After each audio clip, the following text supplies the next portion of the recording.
A 9-year-old girl wrote a friendly message to her father. "There's only one person in the world to be my daddy, and that is you. Love you loads."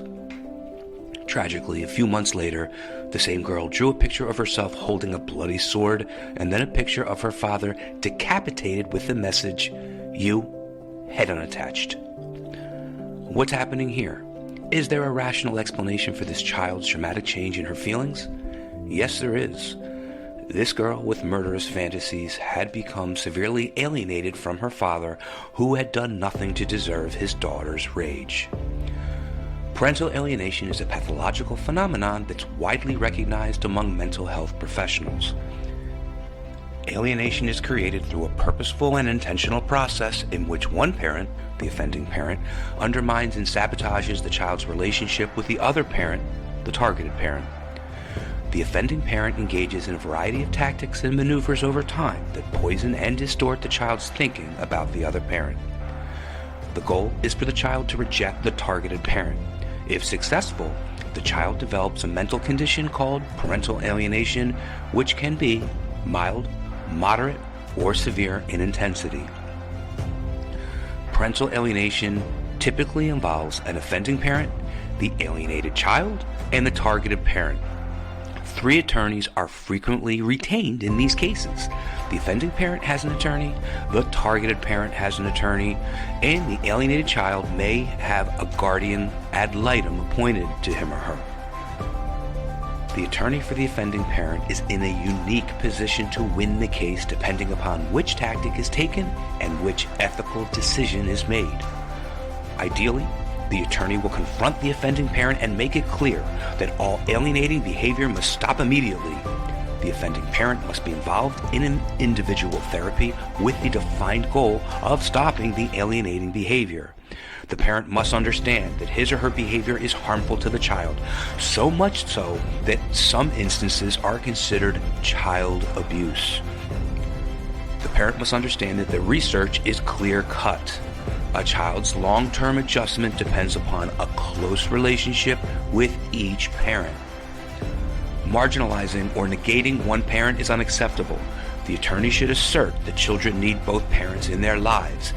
If the offending parent refuses to stop his or her alienating behavior, the attorney has an ethical obligation to figure out ways to exert more pressure on the parent to relent. Turning a blind eye by the attorney only serves to condone and perpetuate the offending parent's destructive behavior. The attorney for the alienated child, the guardian ad litem, has a key role to play as well. The attorney must make a concerted effort to understand the child's rejection of the targeted parent.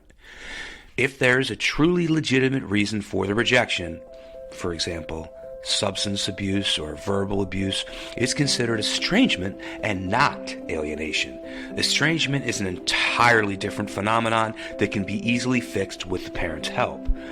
The biggest mistake a guardian ad litem can make is to simply take the child's concerns or complaints at face value. An alienated child will always say profoundly negative things about the targeted parent.